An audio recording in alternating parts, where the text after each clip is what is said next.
What is up, guys? It is Dan and Sam back with another PRS SE. Yeah, I was going to say unboxing, but we've already got it out of the box. That threw me off. But I feel like this is where we started, Dan. I think our first ever unboxing video, or like, you know, first look video was a PRS SE. Yeah, probably. We did so many of them. We had them laid out on the table, didn't we? And we were like chucking boxes across the room.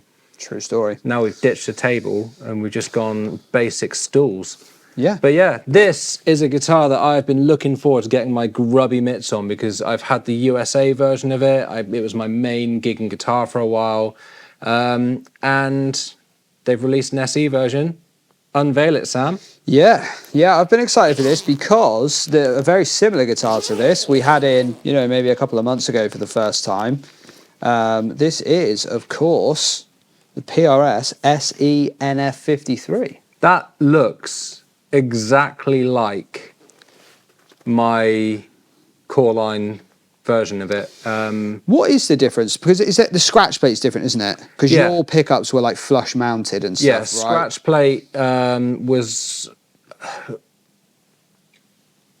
without sounding like I'm, you know, was Cabronita based maybe in terms of Fender. So the controls, there was like a different switch, different controls. And the pickups were direct body mounted, whereas this looks like it's been routed out. Yeah, exactly. Obviously, will save a lot of money and a lot of work, won't it? But it doesn't really affect much. It looks really cool. The same style bridge, same style bridge with the 4 screws. Yeah. All right. Well, same style tuners.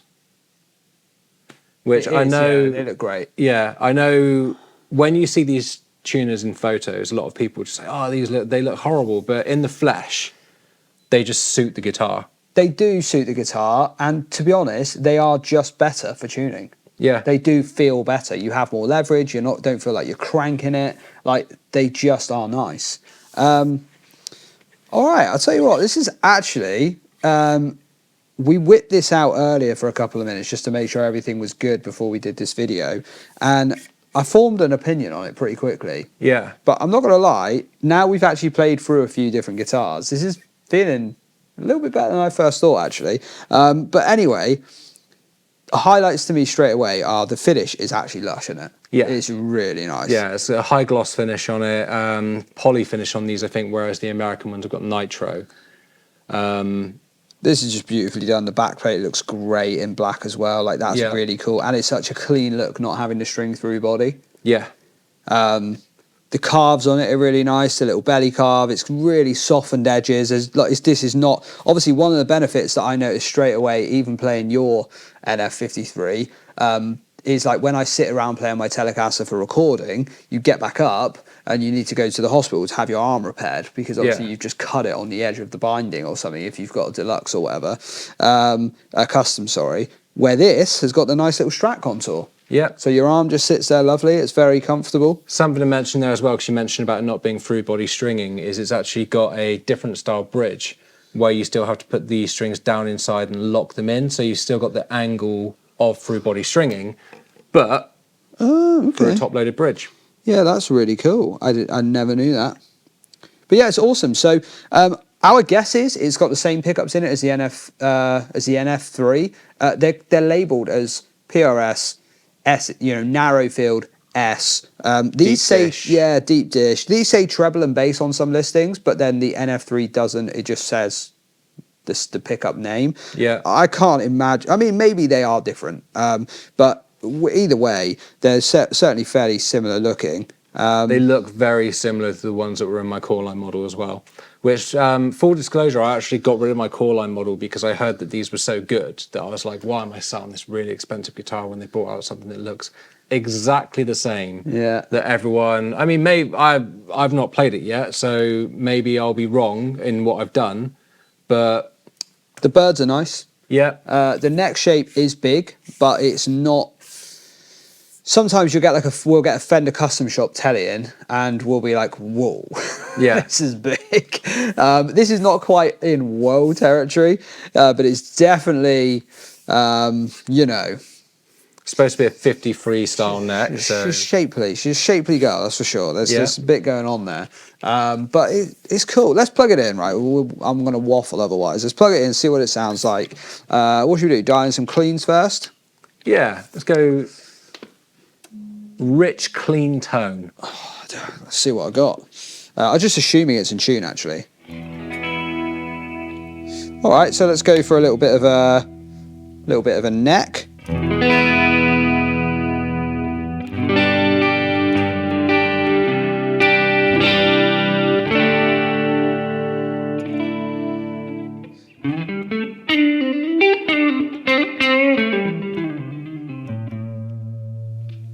Bit of middle.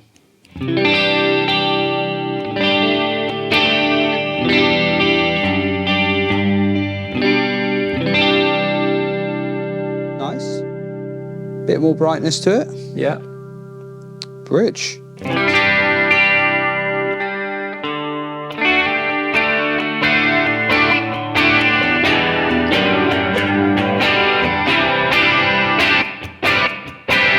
On the edge of breakup there as well. It is pushing it, so that's quite hot, that bridge pickup. Yeah. That's quite a clean sound I've got there. If I went to the middle and just... As soon as you get to the neck... Sorry, the bridge. Yeah, it's got a bit of gnarliness to it. All right, let's just have a quick listen to a little bit of a gain sound, so you legends watching at home can hear it straight off the bat.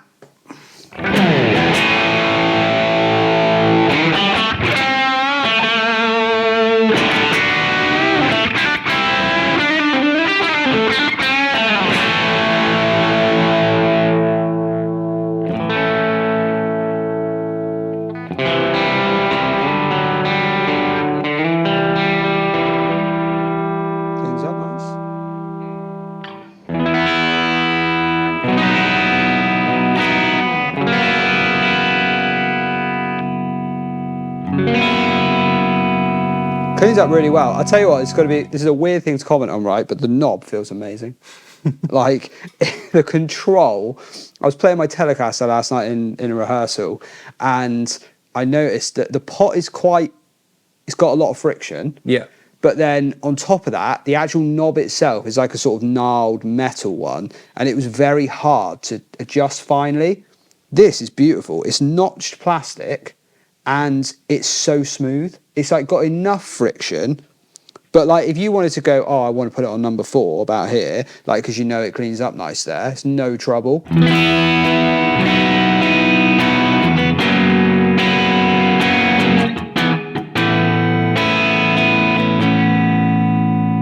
Bearing in mind, we've got that tone from this.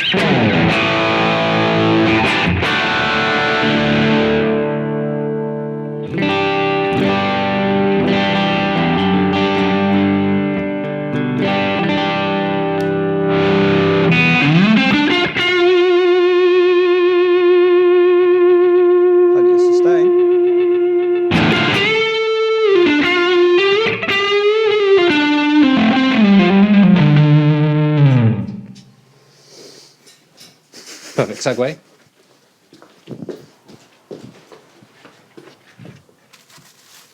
What do you think as a listener? What does it sound like to you over there? As a listener, because I know what it feels like. When you dialed in that like gain tone, I mean, I can hear it for your cab. Yeah. People at home are going to get it direct, but in the room, when you dialed in that tone, I was just like, God, that's a little bit hot, isn't it? That sounds pretty fat.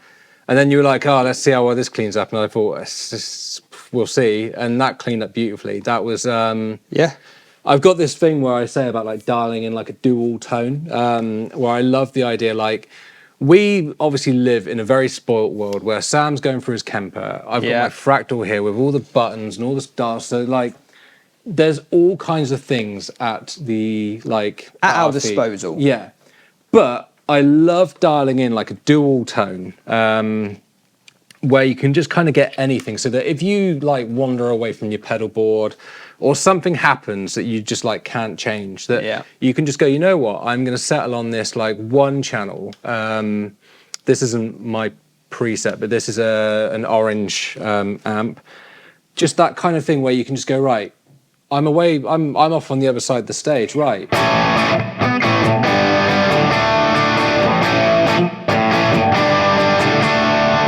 Oh God, clean verse has come up.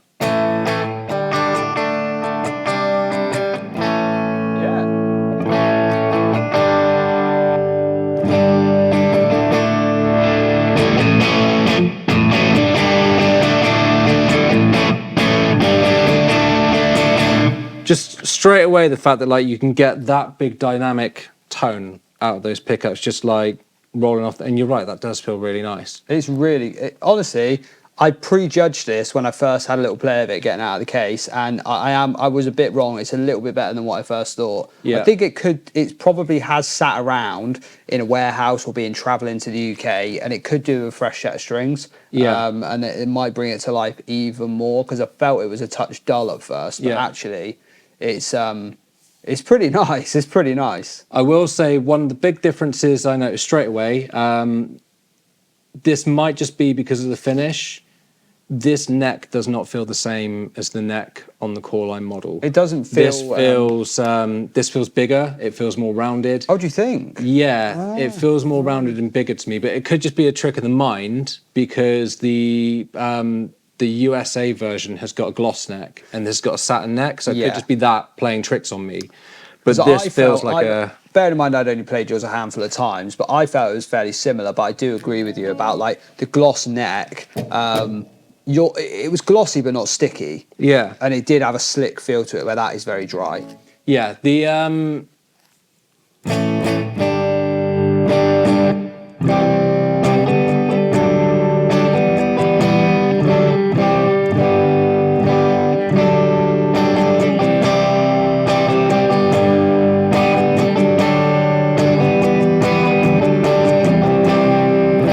it's got the same character, like it feels like the same, you know, I know it's PRSs and all that. It feels of the same family, but doesn't feel the same. And it remains thick all the way through as well. Doesn't sound like a Tele. Almost sounds like a Tele with... Does not sound like a Tele. It's not... Sounds like a Tele with P90s. I don't even know if it's got as much brightness as a P90s. It sounds like a Tele to me with maybe two of the wide ranges. Yeah. Which is hilarious to say, really, when they're narrow field pickups. But yeah, it's definitely like... They sound like humbuckers to me. Yeah. I'm not going to lie. But they got a bit of spank to them. Yeah. It feels quite similar to... I had not one of the new Vinteras, it was one of the more old school road-worn 50s Fenders. Yeah. And it still feels a bit like thicker than that, but it feels very... It's got the same scale length, I think, 25.5-inch scale length. And it definitely feels reminiscent of that. So if you're looking for like a Tele character, but you want something that sounds a little bit fatter, then this is definitely something to have a look at. I've just realised what's on the wall behind us. Just for comparison's sake, there is on the wall behind a very lovely USA... About 4 times the price, mind you. Yeah. But yes. Which, let's see if it's in tune. So I'll say straight off the bat, when these were getting listed on various websites before, you know, when they're up kind of like awaiting stock, they were up at 979. Bearing in mind, I don't know if they're discontinuing the NF3s or whether they're just bringing in new colours, but they dropped the price on those to 499, and I thought for 499 they were a bargain. They're amazing guitars. This, when these have now gone live, so we got one of the first ones that have come out, these were 679. I think for 679 it's a really brilliant guitar. For 979, bearing in mind for the same money you can get a second-hand USA Fender Tele. I know it's not comparing apples and oranges there really, because they're not really both Teles. I know which I'd be taking. That I probably wouldn't be super happy with that for 979, but I would be pretty happy with it for 679. PRS are going through a weird thing with their pricing, where like they seem to be trying to edge the prices up, but it's not working. And it's stuff like this where like, so the USA version is well over $2,000. That for 999 compared to the USA version, completely happy with that. But then when you look at the NF3s, which are 499, and the Silver Skies, which dropped in price to like 500, 600 quid, and you start looking at those and that in comparison of like, well, where's the extra money in that? But then when they've dropped that now to the price of what the Silver Skies and the NF3s are, yeah, then that is an absolute, like, I would take that over one of the Fender standards any day. Oh, agreed, yeah. And okay, well, this is in line with the Player 2, right, at 679. I would probably just about take it over a Player 2, but if there was a Player 2 modified on offer, I would take that over it. Yeah. But yeah, go on.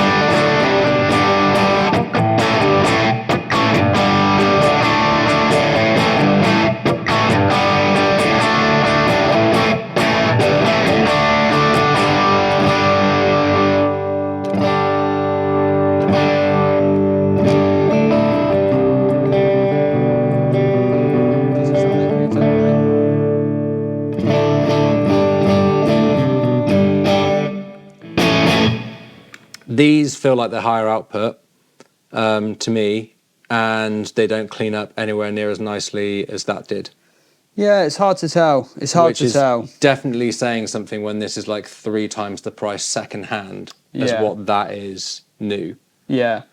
Yeah, it's tricky to tell. Or it'll be different on different sounds, I've found, with different pickups for sure. But yeah, there's no doubt. It's not like we played that and then Dan's played that and we're like, oh God, that sounds way better. Yeah. You're talking minor differences here. Yeah. Great guitar though. Yeah. Feels weird to play after the big chunky neck on that. Yeah. All right. Well, look, I'm glad we've had a chance to give you guys a little first look at this. I mean, I'm going to pick out my favourite thing about this guitar is the finish. Yeah. I think the finish is super cool. If you've seen any of like the sandblasted PRSs and stuff like that, you're getting that look, but the high gloss, smooth finish just makes it for me. What about you? You got a favourite feature? Well, I mean, the fact that I love the knobs on it. That's one thing. But the fact that like... Classic Dan. The colour of it, like you said. So when I got mine, when they announced the USA version, so people who followed the channel for a while and everything, they know like I like blue guitars, love blue guitars. And when they announced the NF53 USA version, I was like, oh yeah, totally want to get one of those. And good old fashioned figment of the past, still love him dearly, Mike from GAC, messaged me and was like, oh hey, I've got a blue one. I can get you a blue one. First blue one in the country, if you want the blue one. And I looked at it and I was like, mate, if I was going to get one, it would be the black dog hair all day long because that guitar just looks amazing. And he was like, oh, well, you never guess what I've also got in stock is the first and only black dog hair one in the UK. You can have that if you want. And I was like, fine. And yeah, the colour of it is amazing. The finish of those, if they were just like flat. This finish is not worse than the USA one, by the way. No. This is every bit as good. Yeah. If they, obviously the difference is poly, nitro, so the nitro one's going to wear more over time, maybe scratch up a little bit more. Like that's going to be more hard wearing over time. Yeah. But like if that was just like a flat sort of Fender style finish, like Lake Placid blue or something, it would just look like a Fender ripoff. And I know like, yeah, a little Tele Style shape and everything, but that finish on that just makes it look like its own guitar. It makes it look completely like its own thing. It totally is its own thing. I do agree with that. I don't think it's trying to be a Tele. I know it's got the single cutaway thing, but at the end of the day, like there's only so many shapes you can make. And it's like, but I don't think it's trying to be a Tele at all. When you can look at a lot of brands that literally just do a Tele. Yeah. Like they've tried to do something different and it really is different. It's awesome, man. Well, listen, if you guys have got any questions, any queries, drop us a comment below. This one will definitely be hitting the Guitar Gear giveaway website. So some lucky, cheeky person's going to win it for just probably a few pence. Yeah. Which is cool, man. And no doubt, as soon as the white one and the white dog hair is in stock, we'll absolutely get those in. You know what? Here's a prediction right now. Someone's going to win this for 53p. I like it. Yeah, there you go. I can already tell you. UK only, for those of you that ask. That's no longer a prediction. I've just got to do that. I like it. Nice one, guys. Well, listen, thanks a lot. We really appreciate it. Drop a comment, like, subscribe, all that good stuff. And we can't wait to see you in the next video. Catch you later.